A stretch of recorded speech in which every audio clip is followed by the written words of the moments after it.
Bago magsimula, mag-subscribe ka na sa channel at i-like ang video para hindi mo makaligtaan ang anumang detalye ng kwentong ito na kahanga-hanga. Noong unang siglo sa lupaing Palestino, isang batang babae na nagngangalang Maria ang namuhay sa simpleng pamumuhay, tahimik at payak, ngunit may dalisay na pananampalataya sa Diyos. Mula sa maliit na bayan ng Nazaret, si Maria ay lumaki sa isang lipunang Hudyo kung saan mahigpit ang mga tuntunin at paniniwala, lalo na para sa kababaihan. Ang mga kabataang babae sa panahong ito ay maagang natutong maglingkod sa pamilya at sumunod sa mga tradisyon. Sa edad na 13 o 14, kadalasan, sila ay ipinagkakasundo na sa kanilang magiging asawa, isang inaasahang hakbang sa pagpapalago ng angkan at pagpaparami ng kanilang lahi. Hindi naiiba si Maria sa ibang kabataang babae ng kanyang panahon, ngunit may kakaibang lakas ang kanyang pananampalataya. Sa bawat araw ng kanyang pamumuhay, ang kanyang mga panalangin ay masidhi, at ang kanyang kalooban ay palaging bukas sa mga kalooban ng Diyos. Sa simpleng pamumuhay na ito, walang sinuman ang makakaisip kung gaano kalaki ang magiging papel ni Maria sa plano ng Diyos para sa sangkatauhan. Habang pinagmamasdan siya ng kanyang mga kapitbahay, nakikita lamang nila ang isang payak na dalaga na gumagawa ng mga gawaing bahay, nagdarasal sa silong ng kanilang tahanan, at humahawak ng pananampalataya sa kabila ng mga hamon ng buhay. Ngunit may mas malalim na layunin para kay Maria, isang layunin na ang tanging Diyos lamang ang nakakaalam. Maria, tawag ng kanyang ina habang kinukuha niya ang mga tangkay ng trigo na kanilang anihin. Nakita mo na ba ang bago nating ani? Ngumiti si Maria, iniabot ang kanyang kamay sa kanyang ina at sinabing, "Inay." Tila lalo pang pinagpapala tayo ng Diyos ngayong taon. Ang simpleng palitan ng mga salita ng mag-ina ay puno ng pagmamahal at kasiyahan. Para kay Maria, ang bawat araw ay may halong pasasalamat sa Diyos para sa mga biyayang kanilang tinatanggap, at sa kabila ng kanilang pagiging pangkaraniwan, isang bagay ang malinaw. Si Maria ay may puso na lubos na nakatuon sa mga kalooban ng Diyos. Sa mga panahong ito, walang sinuman ang nakakaalam kung gaano kalapit si Maria sa isang napakahalagang bahagi ng kasaysayan. Ngunit ang payak na buhay na ito sa Nazaret ay magbabago sa isang iglap, sa isang pagdalaw na hindi inaasahan ng sinuman, kahit na ng mismong si Maria. Isang gabi, habang si Maria ay nag-iisa sa kanyang silid, nananalangin at nagmumuni-muni, isang liwanag ang biglang bumalot sa buong paligid. Sa gitna ng liwanag na yon, may isang nilalang na nagpakita, isang anghel na nagngangalang Gabriel, may anyo at presensya na napakalakas ngunit puno ng kapayapaan. Nabigla si Maria, hindi makapagsalita, at bahagyang natakot. Ngunit agad siyang binati ng anghel, "Magalak ka, ikaw na kinalulugdan. Ang Panginoon ay sumasa iyo." Sa kabila ng pagkamangha, naramdaman ni Maria ang kakaibang kapayapaan na nagmumula sa anghel. Ngunit ang mga salita ni Gabriel ay hindi basta-basta para sa kanya. Ano ang ibig sabihin ng pagbating yon? Bakit siya pinili ng Panginoon para sa ganitong okasyon? Isang kabataang babae lamang siya, payak at walang espesyal na katangian. Sinubukan niyang umimik ngunit tila wala siyang masabi. Nakita ng anghel ang pagdududa sa kanyang mga mata. "Huwag kang matakot, Maria," wika ni Gabriel, "sapagkat nakatagpo ka ng pabor sa Diyos. Narito, maglilihi ka at manganganak ng isang lalaki na tatawaging Jesus." Sa mga sandaling iyon, nagdaan sa isip ni Maria ang lahat ng mga maaaring mangyari. Paano siya magiging ina, gayong wala pa siyang asawa? Paano niya ipapaliwanag ito sa kanyang mga magulang, sa kanyang mga kaibigan, sa buong bayan? Puno ng pag-aalinlangan ang kanyang puso, ngunit sa kabila nito ay may nananatiling tiwala sa Diyos. "Paano po ito mangyayari, gayong ako ay birhen?" tanong niya ng may kaba, ngunit matinding pananampalataya. Ngumiti si Gabriel, ang kanyang mga mata ay puno ng katiyakan at pagmamahal. "Ang Espiritu Santo ay bababa sa iyo, at ang kapangyarihan ng kataas-taasan ay lililim sa iyo, kaya't ang banal na sanggol na ipapanganak mo ay tatawaging anak ng Diyos." Tumigil ang mundo para kay Maria sa sandaling iyon. Ang bigat ng balitang ito ay hindi lamang nagdala ng takot kundi ng responsibilidad na hindi kayang sukatin. Ngunit habang iniisip niya ang kanyang sariling mga kakulangan at pag-aalinlangan, naramdaman niya ang isang matinding pagmamahal mula sa Diyos, na tila sinasabi sa kanya na siya ay sapat. Na ang Diyos ay may plano na lampas sa kanyang naiintindihan. Hindi nagtagal, inangat ni Maria ang kanyang paningin, at sa mata ng isang kabataang babae na puno ng pananampalataya, buong puso siyang sumagot, "Narito ang alipin ng Panginoon, mangyari nawa sa akin ayon sa iyong salita." Sa kanyang sagot, sinimulan ni Maria ang kanyang landas na magbabago sa kasaysayan ng sangkatauhan. Tumitig sa kanya si Gabriel, puno ng respeto at galak sa kanyang mapagpakumbabang pagtugon. Sa huling pagbati ng anghel, unti-unting naglaho ang liwanag, iniwan si Maria sa katahimikan ng kanyang silid, ngunit sa puso niya ay may bagong apoy, isang pag-ibig at pananampalataya na hindi masusukat. Makalipas ang ilang buwan mula nang tinanggap ni Maria ang kaloob ng Diyos, nagsimula siyang makaramdam ng mga pagbabago sa kanyang katawan. Ang buhay na ipinangako ng anghel ay unti-unti nang nagiging totoo. Sa kanyang puso, alam niyang siya ang magiging ina ng isang natatanging sanggol, ngunit ang takot at kaba ay hindi nawala. Paano niya haharapin ang lahat ng ito? Paano niya ipapaliwanag sa mga tao, lalo na kay Jose? Isang araw, nagpasya siyang kausapin si Jose. Pinili nila ang isang tahimik na lugar, malayo sa mga mata ng kanilang mga kapitbahay. Naghintay siya ng tamang sandali, at sa kanyang mga mata ay nakita ni Jose ang bigat ng kanyang dala. "Jose, mahinahon niyang simula, may nais akong ipagtapat sa iyo." Nakikinig si Jose, naguguluhan ngunit handang intindihin ang lahat. Sa lakas ng loob, ikinuwento ni Maria ang kanyang karanasan, ang pagdalaw ng anghel, ang mensahe ng Diyos, at ang buhay ng ayon ay lumalaki sa kanyang sinapupunan.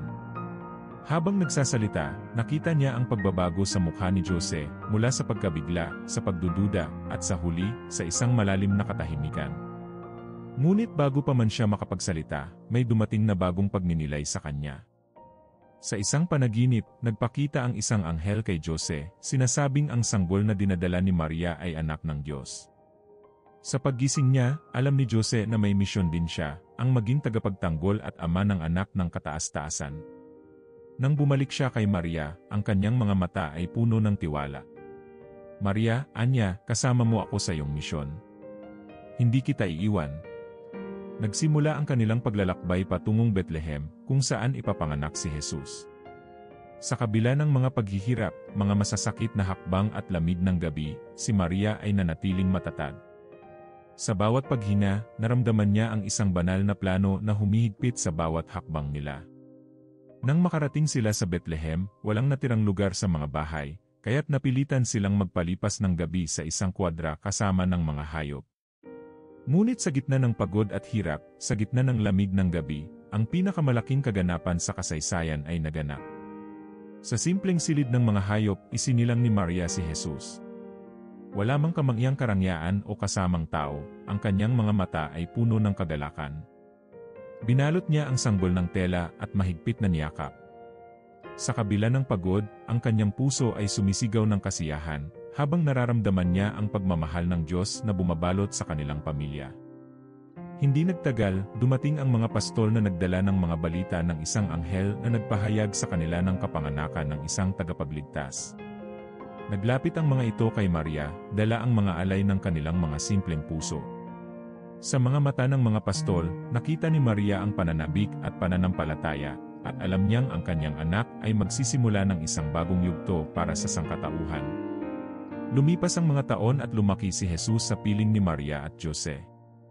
Sa bawat araw, tinuturuan nila siya ng mga aral ng buhay, ang kababaang loob, ang pagmamahal sa kapwa, at ang pananampalataya sa Diyos. Si Maria ay naging hindi lamang isang ina, kundi isang tagapagturo at kaagapay ng isang batang lalaking puno ng kabutihan at talino.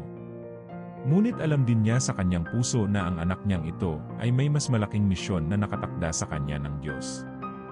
Habang si Jesus ay lumaki at nagsimulang mangaral sa iba't ibang bahagi ng Israel, si Maria ay naroon, tahimik na sumusubaybay. Alam niyang ang misyon ng kanyang anak ay hindi magiging madali. Sa bawat pagsubok na hinarap ni Jesus, nariyan si Maria, umaasang ang mga sakripisyo niya ay magiging mabunga para sa sangkatauhan. Ngunit dumating ang araw na kanyang kinatatakutan, ang araw ng pagdakip kay Jesus. Nagising siya sa balita na dinala si Jesus sa mga leader ng relihiyon upang husgahan. Ang puso niya ay tila natutunaw sa bawat oras na naririnig niyang pinahihirapan si Jesus. Sa kabila ng sakit, nagpasya siyang sumama sa kanya hanggang sa huling sandali. Sa landas patungo sa Golgota, Habang pinasa ni Jesus ang mabigat na krus, si Maria ay naroroon, pinagmamasdan ang bawat hakbang ng kanyang anak. Pinilit niyang abutin ang kanyang tingin, ngunit si Jesus ay sugatan at halos hindi na makalakad.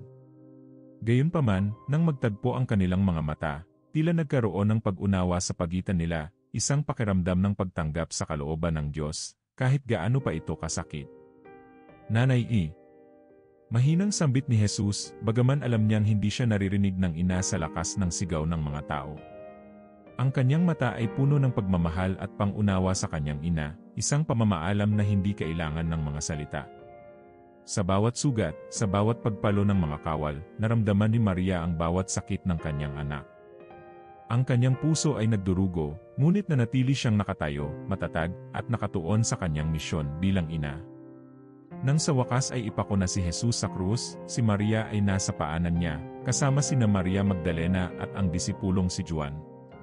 Walang alinlangang pagmamahal ang nasa kanyang mga mata, kahit alam niyang wala siyang magagawa upang iligtas ang kanyang anak. Siya ang kanyang anak, ang kanyang mundo, ngunit narito siya, nakapako at naghihinalo. Ang kanyang pananampalataya ang tanging sandigan niya sa mga sandaling iyon. Habang lumilipas ang oras, nakita ni Maria ang lahat ng kanyang pinagdaanang sakripisyo bilang ina, mula sa araw ng anunsyo hanggang sa sandaling ito sa krus. Isang alaala ang bumalik sa kanyang isip, ang araw na ibinilin siya ng anghel na maging ina ng anak ng Diyos. Tila ipinapaalala sa kanya ng Diyos na ito ang dahilan kung bakit siya pinili, kahit gaano man ito kahirap tanggapin. Bago bawian ng buhay si Jesus, tinawag niya si Maria at si Juan sa kanyang tabi.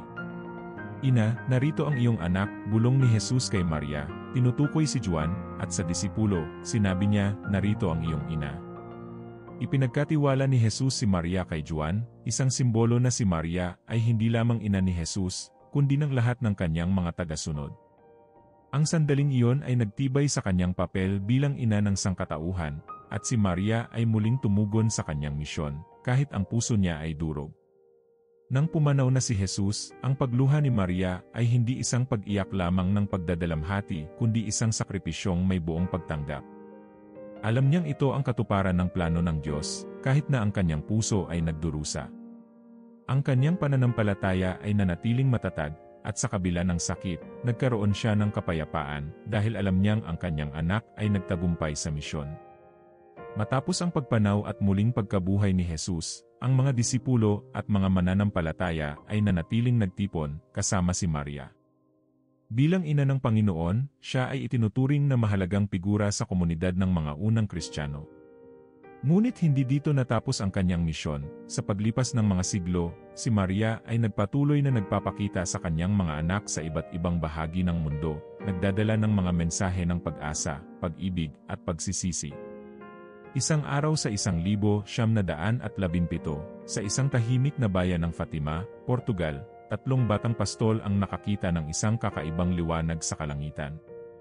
Habang sila ay naglalakad sa mga burol, isang babae na nakasuot ng puting kasuotan, may hawak na rosaryo, ang nagpakita sa kanila. Ang kanyang mukha ay maliwanag, at ang kanyang mga mata ay puno ng kabutihan at pagmamahal. Siya ay nagpakilala bilang Birheng Maria, at hiniling niya sa mga bata na manalangin para sa kapayapaan at pagsisisi para sa mga kasalanan ng mundo.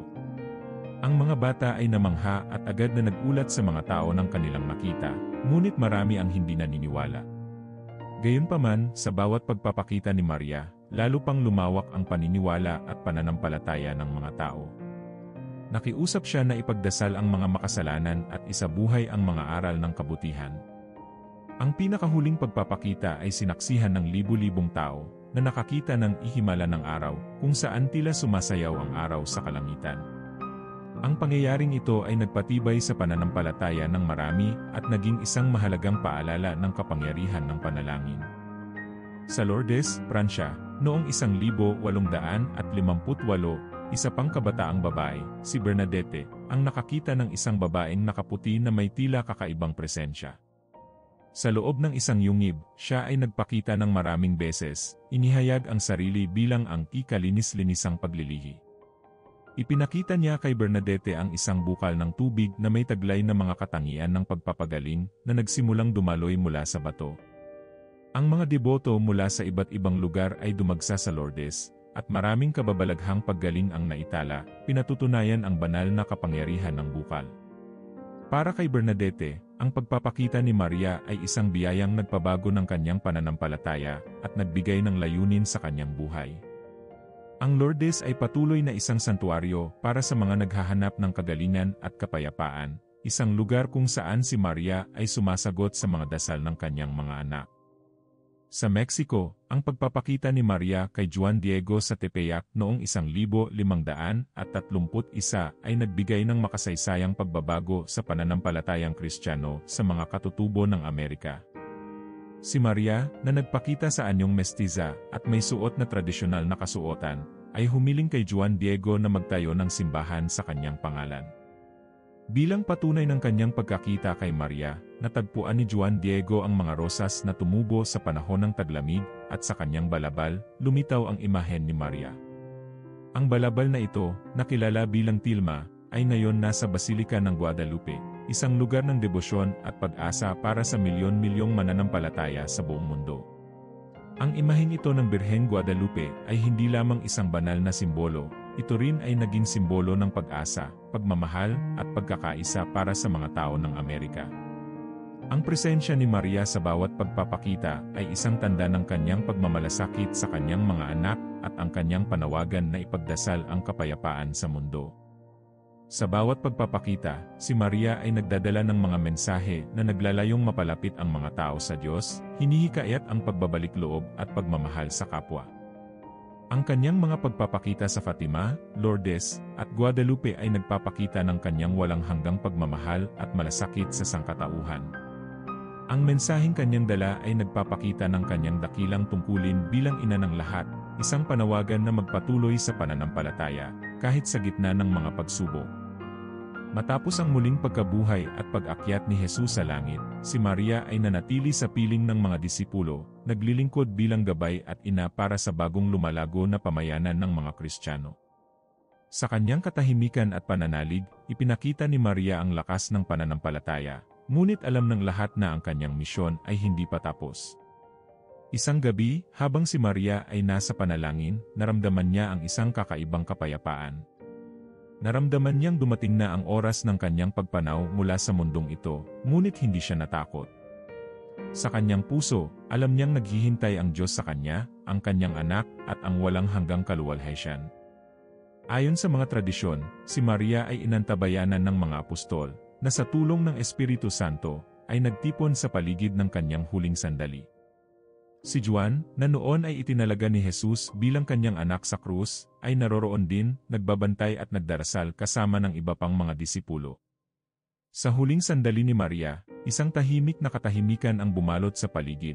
Ang kanyang huling mga salita ay isang simpleng panalangin ng pasasalamat at ganap na pagsuko sa kalooban ng Diyos. Pagkatapos ng kanyang pagkamatay, isinagawa ng mga apostol ang kanyang libing, ngunit naniniwala ang mga Kristiyano na hindi nagtapos ang misyon ni Maria sa lupa. Sa halip, naniniwala sila na siya ay inakyat sa langit ng katawan at kaluluwa, isang espesyal na kaganapan na tinatawag na asuno.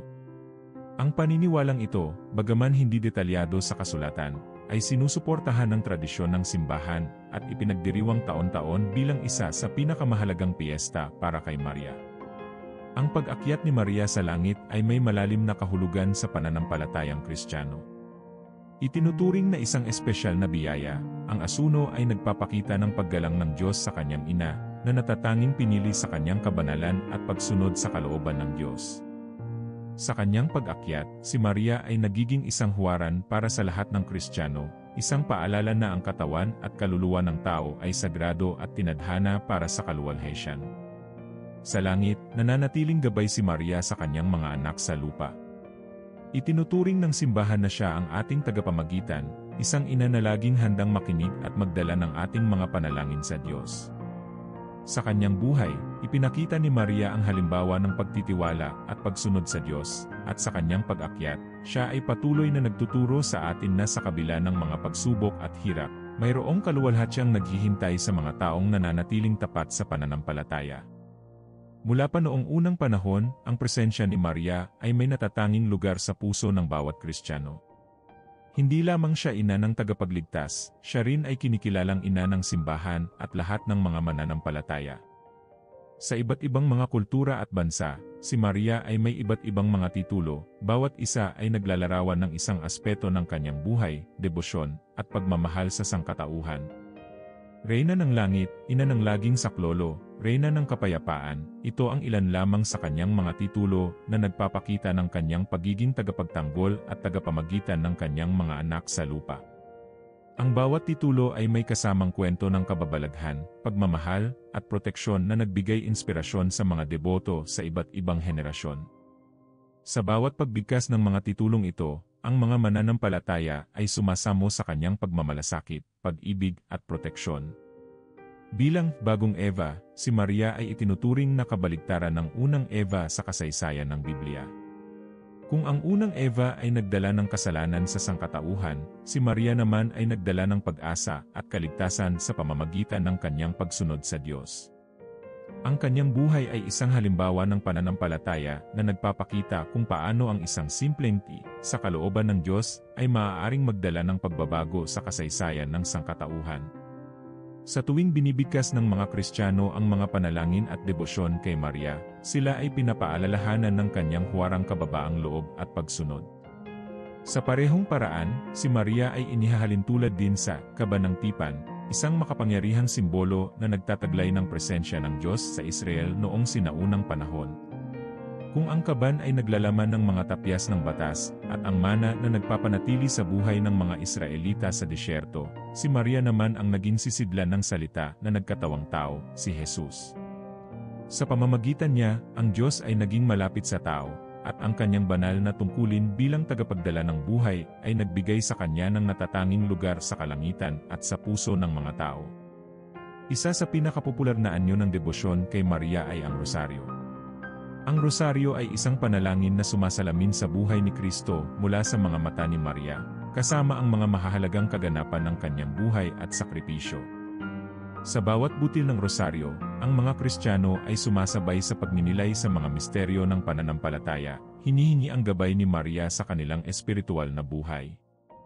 Sa tuwing sinasambit ang rosaryo, nararamdaman ng mga mananampalataya ang init ng kanyang pagmamahal at ang kanyang matiyagang pagtanggap sa ating mga hinaing.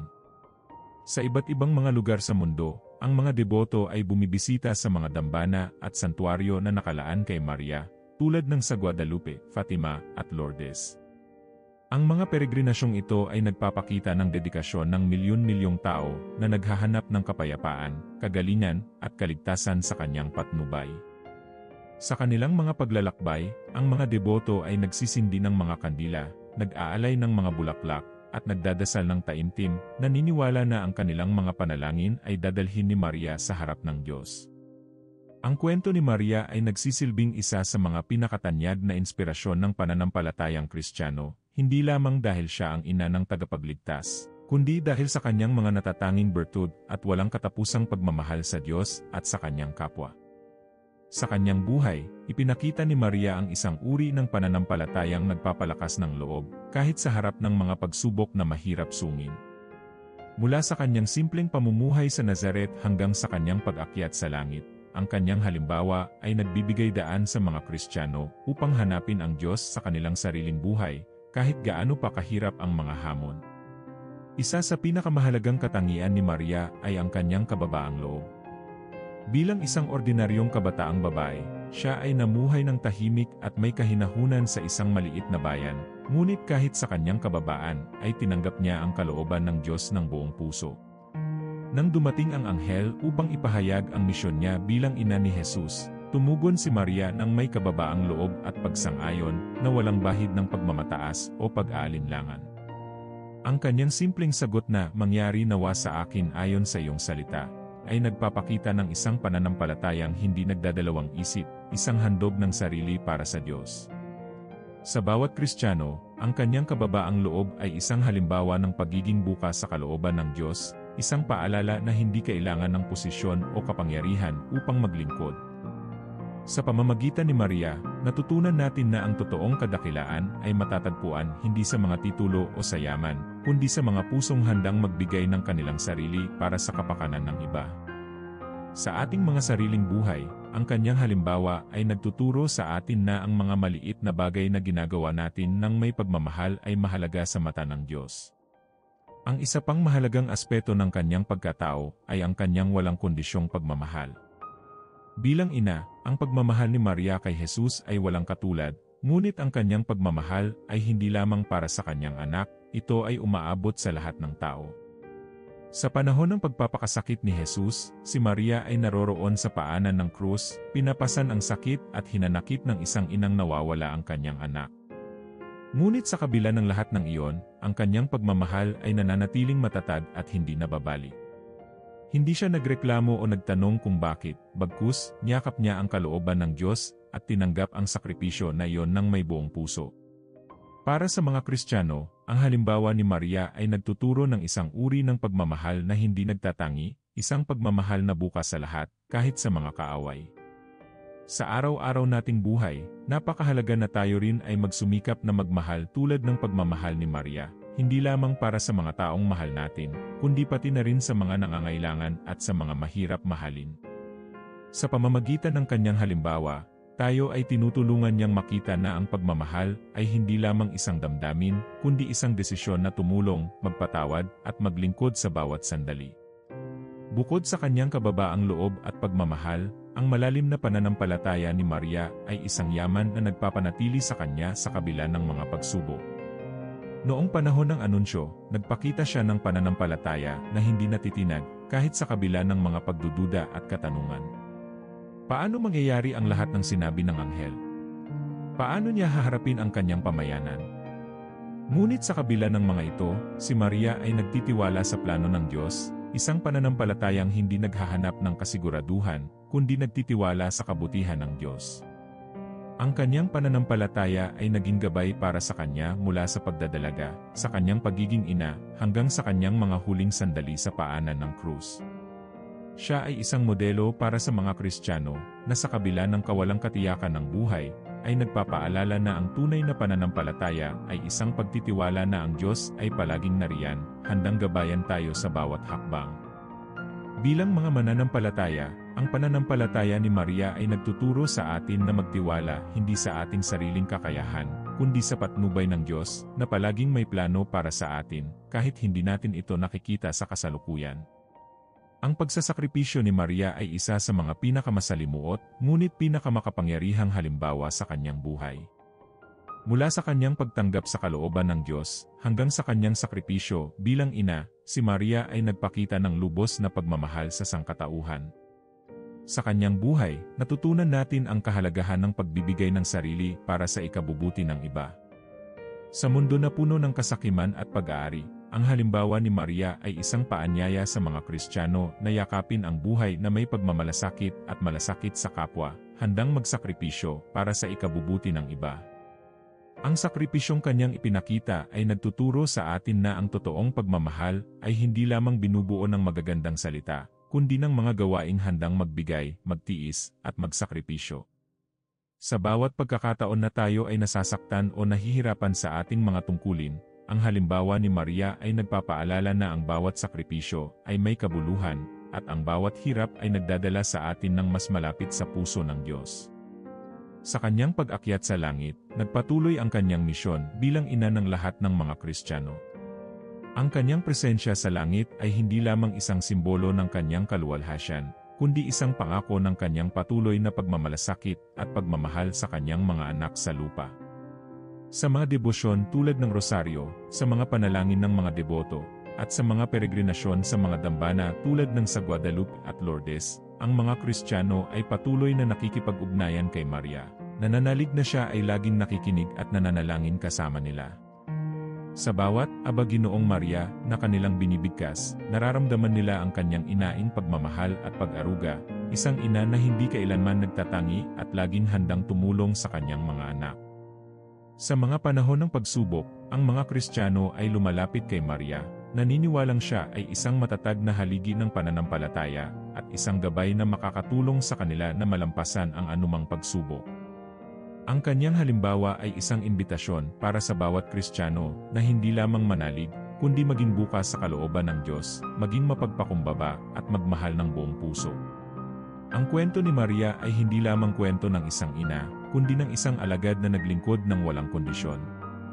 Sa kanyang bawat hakbang, kanyang ipinakita ang isang uri ng pananampalatayang handang tumanggap at magbigay, isang pananampalatayang hindi naghahanap ng kapalit, at isang pananampalatayang nagbibigay inspirasyon sa lahat ng kanyang mga anak.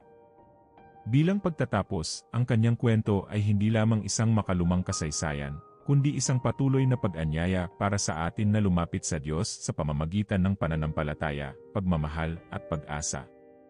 Sa bawat panalangin, sa bawat debosyon, nararamdaman natin ang kanyang presensya, isang ina na patuloy na naggagabay, nagmamalasakit, at nagdadala ng ating mga dasal sa harap ng Diyos. Sa pamamagitan ni Maria, tayo ay pinalalapit sa Diyos, at ang kanyang halimbawa ay nagbibigay ng liwanag sa ating paglalakbay ng pananampalataya, na sa kabila ng mga pagsubok, may pag-asa at kapayapaan na naghihintay sa mga nananatiling tapat sa kanilang pananampalataya. Para malaman kung sino ang talagang nakarating sa dulo ng video, mag-iwan ng komento gamit ang salitang tunay na pananalig. Ipakita natin na sinundan mo ang bawat detalye ng kwento hanggang sa huli. Kaya't magkomento sa ibaba, tunay na pananalig,